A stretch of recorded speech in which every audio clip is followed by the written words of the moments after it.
Chapter 12. The vile, raw fog tore your throat and ravaged your eyes. You could not see your feet. You stumbled in your walk over poor men's graves. The feel of Parker's old trench coat beneath your fingers was comforting. You had felt it in worse places. You clung on now for fear you should get separated. The dim people moving in front of you were like Brocken spectres. "Take care, gentlemen," said a toneless voice out of the yellow darkness. "There's an open grave just hereabouts." You bore away to the right and floundered in a mass of freshly turned clay. "Hold up, old man," said Parker. "Where is Lady Levy?" "In the mortuary. The Duchess of Denver is with her. Your mother is wonderful, Peter." "Isn't she?" said Lord Peter. A dim blue light carried by somebody ahead wavered and stood still. "Here you are," said a voice. Two Dantesque shapes with pitchforks loomed up. "Have you finished?" asked somebody. "Nearly done, sir." The demons fell to work again with pitchforks, no spades. Somebody sneezed. Parker located the sneezer and introduced him. "Mr. Levitt represents the Home Secretary, Lord Peter Wimsey. We are sorry to drag you out on such a day, Mr. Levitt." "It's all in a day's work," said Mr. Levitt hoarsely. He was muffled to the eyes. The sound of the spades for many minutes. An iron noise of tools thrown down. Demons stooping and straining. A black-bearded spectre at your elbow, introduced. The master of the workhouse. "A very painful matter, Lord Peter. You will forgive me for hoping you and Mr. Parker may be mistaken." "I should like to be able to hope so, too." Something heaving, straining, coming up out of the ground. "Steady, men. This way. Can you see? Be careful of the graves. They lie pretty thick hereabouts. Are you ready?" "Right you are, sir. You go on with the lantern. We can follow you." Lumbering footsteps. Catch hold of Parker's trench coat again. "That you, old man? Oh, I beg your pardon, Mr. Levitt. Thought you were Parker. Hullo, Wimsey, here you are." More graves. A headstone shouldered crookedly aslant. A trip and jerk over the edge of the rough grass. The squeal of gravel under your feet. "This way, gentlemen. Mind the step." The mortuary. Raw red brick and sizzling gas jets. Two women in black and Dr. Grimbold. The coffin laid on the table with a heavy thump. "'Ave you got that there screwdriver, Bill? Thank'ee. Be careful with the chisel now. Not much substance to these 'ere boards, sir." Several long creaks. A sob. The Duchess's voice, kind but peremptory. "Hush, Christine, you mustn't cry." A mutter of voices. The lurching departure of the Dante demons, good, decent demons in corduroy. Dr. Grimbold's voice, cool and detached, as if in the consulting room. "Now, have you got that lamp, Mr. Wingate? Thank you. Yes, here on the table, please. Be careful not to catch your elbow in the flex, Mr. Levitt. It would be better, I think, if you came on this side. Yes, thank you. That's excellent." The sudden brilliant circle of an electric lamp over the table. Dr. Grimbold's beard and spectacles. Mr. Levitt blowing his nose. Parker bending close. The master of the workhouse peering over him. The rest of the room in the enhanced dimness of the gas jets and the fog. A low murmur of voices. All heads bent over the work. Dr. Grimbold again, beyond the circle of the lamplight. "We don't want to distress you unnecessarily, Lady Levy. If you will just tell us what to look for, Yes, yes, certainly. And yes, stopped with gold? Yes, the lower jaw, the last but one on the right? Yes. No missing teeth? No? Yes? What kind of a mole? Yes, just over the left breast? Oh, I beg your pardon, just under. Yes. Appendicitis? Yes, a long one. Yes, in the middle? Yes, I quite understand. A scar on the arm? Yes. I don't know if we shall be able to find that. Yes. Any little constitutional weakness that might... Oh, yes, arthritis, yes. Thank you, Lady Levy, that's very clear. Don't come unless I ask you. Now, Wingate. A pause. A murmur. Pulled out after death, you think? Well, so do I. Where is Dr. Colgrove? You attended this man in the workhouse? Yes. Do you recollect? No? You're quite certain about that? Yes. We mustn't make a mistake, you know. Yes, but there are reasons why Sir Julian can't be present. I'm asking you, Dr. Colgrove. Well, you're certain. That's all I want to know. Just bring the light closer, Mr. Wingate, if you please. These miserable shells let the damp in so quickly. Ah, what do you make of this? Yes, yes. Well, that's rather unmistakable, isn't it? Who did the head? Oh, Freak, of course. I was going to say they did good work at St. Luke's. Beautiful, isn't it, Dr. Colgrove? A wonderful surgeon.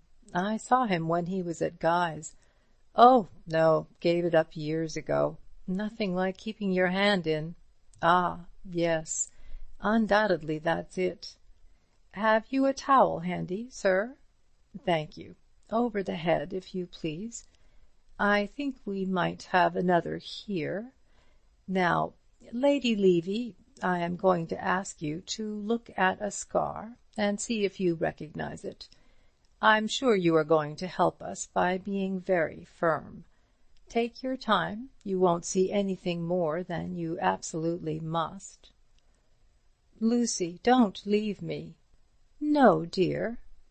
A space cleared at the table, the lamplight on the Duchess's white hair. Oh, yes, oh, yes. No, no, I couldn't be mistaken. There's that funny little kink in it. I've seen it 100 times. Oh, Lucy, Reuben! Only a moment more, Lady Levy. The mole? I think so. Oh, yes, that is the very place. Yes, and the scar, was it 3-cornered, just above the elbow? Yes, oh, yes. Is this it? Yes, yes.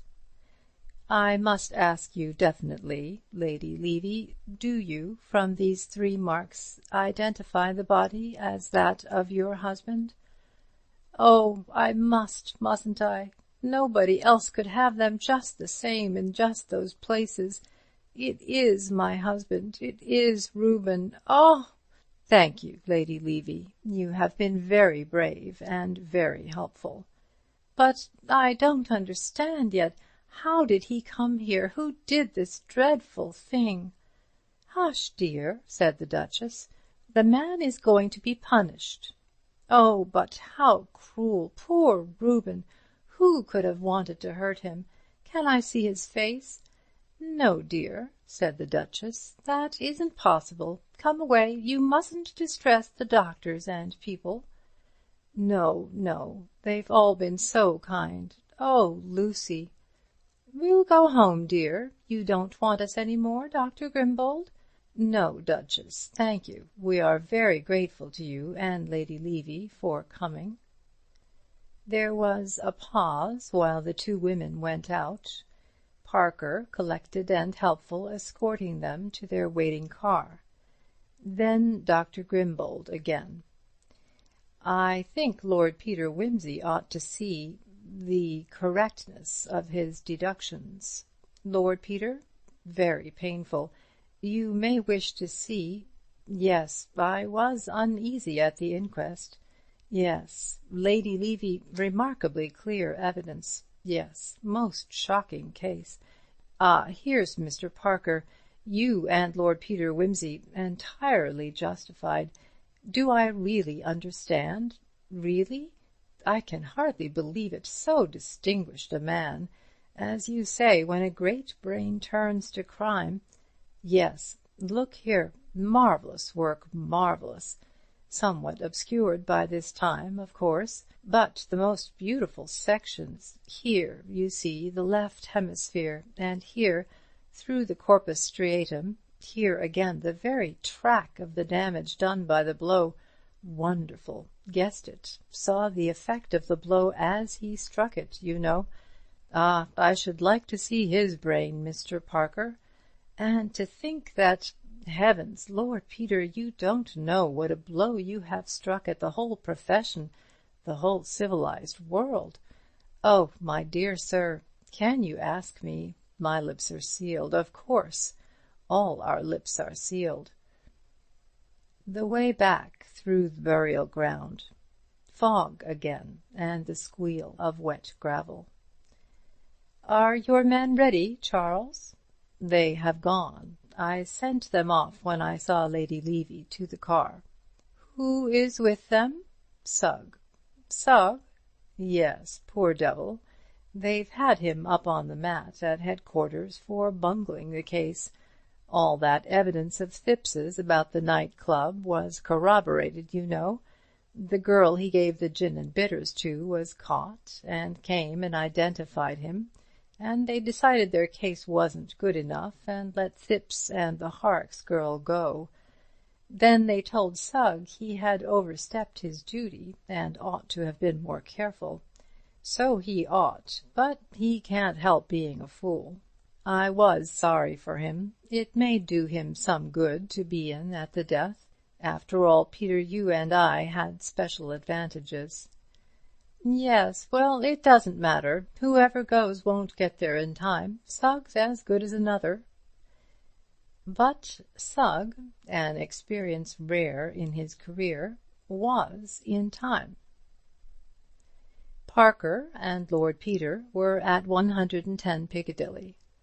Lord Peter was playing Bach, and Parker was reading Origen when Sugg was announced. "We've got our man, sir," said he. "Good God!" said Peter. "Alive?" "We were just in time, my lord. We rang the bell and marched straight up past his man to the library.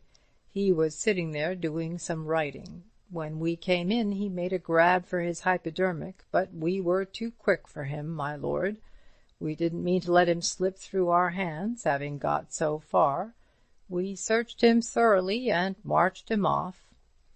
"He is actually in jail, then?" "Oh, yes, safe enough, with 2 warders to see he doesn't make away with himself." "You surprise me, Inspector. Have a drink." "Thank you, my lord. I may say that I'm very grateful to you. This case was turning out a pretty bad egg for me. If I was rude to your lordship—" "Oh, it's all right, Inspector," said Lord Peter hastily. "I don't see how you could possibly have worked it out. I had the good luck to know something about it from other sources." "That's what Freke says." Already the great surgeon was a common criminal in the inspector's eyes, a mere surname. "He was writing a full confession when we got hold of him, addressed to your lordship. The police will have to have it, of course, but seeing it's written for you, I brought it along for you to see first. Here it is." He handed Lord Peter a bulky document. "Thanks," said Peter. "Like to hear it, Charles?" "Rather." Accordingly, Lord Peter read it aloud. End of Chapter 12. Recorded by Kirsten Weber.